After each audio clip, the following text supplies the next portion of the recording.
سابق صدر آصف علی زرداری کا کہنا ہے عمران خان کے ہواری 2035 تک اقتدار میں رہنے کا پلان بنا چکے تھے، اس لیے ان کی حکومت ہٹائی وہ اپنا آرمی چیف لانا چاہتے تھے۔ اگر عبوری حکومت بھی آ جاتی تب بھی انہی کی پسند کا چیف لگ جاتا۔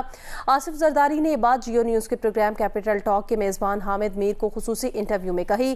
آصف علی زرداری نے بتایا جنرل باجوہ نے ہمیں بلا کر کہا کہ تحریک عدم اعتماد واپس لے لیں تو عمران خان سے استعفیٰ دلوا سکتے ہیں، مگر میں نے اور مولانا نے منع کر دیا۔ وہ مارشل لاء کا اشارہ بھی دے رہے تھے۔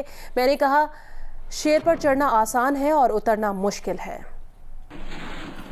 جنرل باجوہ صاحب آپ کے پاس آئے، بلکہ انہوں نے آپ کو بلایا اور آپ کو اور شہباز شریف صاحب کو اور باقی جو آپ کے الائز تھے ان کو کہا اس کو واپس لو۔ ایسے نہیں، اس نے بلایا، اس سے کہا اگر آپ چاہتے ہیں تو میں اس سے کہہ سکتا ہوں وہ ابھی ریزائن کر دے گا، اچھا، اور آپ الیکشن میں چلے جائیں۔ اس پہ میں نے منع کیا، مولانا صاحب نے منع کیا۔ اس سے کہ آپ کو دیکھنا چاہیے جو بلاول نے بات کی ہے نا کہ آپ نے صرف ایک عمران کو نکالا ہے، اس کے ساتھ ہواری جو ہیں وہ نکلے نہیں ہیں، ہاں وہ ابھی بھی موجود ہیں، وہ ابھی بھی وہ ایک گیم کھیل رہے ہیں۔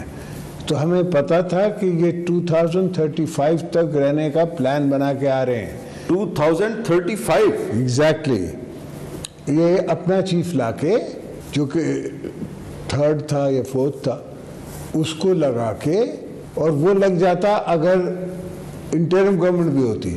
اچھا، اس لیے کہ انٹرم گورنمنٹ بنانی پڑتی، انٹرم گورنمنٹ تو بیچاری ویک ہے، اس کو جیسے جو کہتا وہ ویسے کرتی۔